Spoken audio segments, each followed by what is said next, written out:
My name is Emily Westerfield, and recently I interviewed Nancy Peace, a first grade teacher from Northwest Elementary, over questions dealing with assessment strategies. In this video, I'll be discussing the key points from that interview. First, I will talk about the different types of assessments that Mrs. Peace uses in her classroom and the importance of assessment overall. Then, I'll just talk about teacher observation.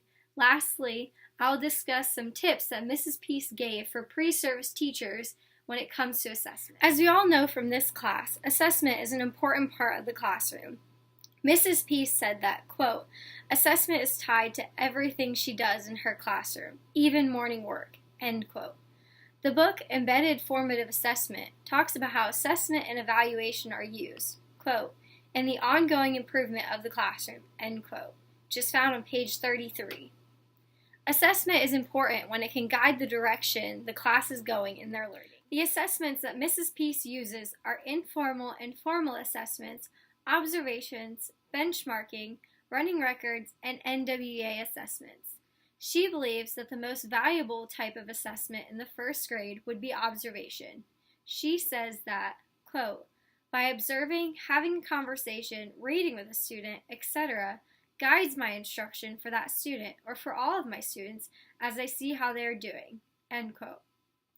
Observation is important in determining how effective the teaching is. Giving effective feedback is also a large part of this.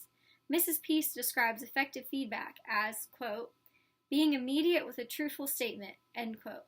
The book, 7 Strategies for Effective Assessment, says that the most important characteristic of effective feedback is that it, quote, directs attention to the intended learning, pointing out strengths and offering specific information to guide improvement, end quote, which is found on page 95. This information Mrs. Peace emphasized in the interview. When it comes to teachers observing other teachers, Mrs. Peace feels that it is important, but it is almost impossible due to the busy schedule that teachers have. She feels that collaboration between teachers is extremely valuable in this case, because you still have the opportunity to learn from each other. Mrs. Peace gave me some advice for pre-service teachers when it comes to assessment. First, she said that pre-service teachers need to take time to learn about different assessment strategies, like we are currently doing in this class. Next, she said that we need to practice what we have learned and implement it in the classroom, either in junior block or student teaching. She said, quote, don't be afraid to try stuff. If it doesn't work, you learn from it. If it does work, it is a great tool in your toolbox, end quote. One thing the book Embedded Formative Assessment talks about is that with teacher experience increases student learning and achievement, which is found on page 28.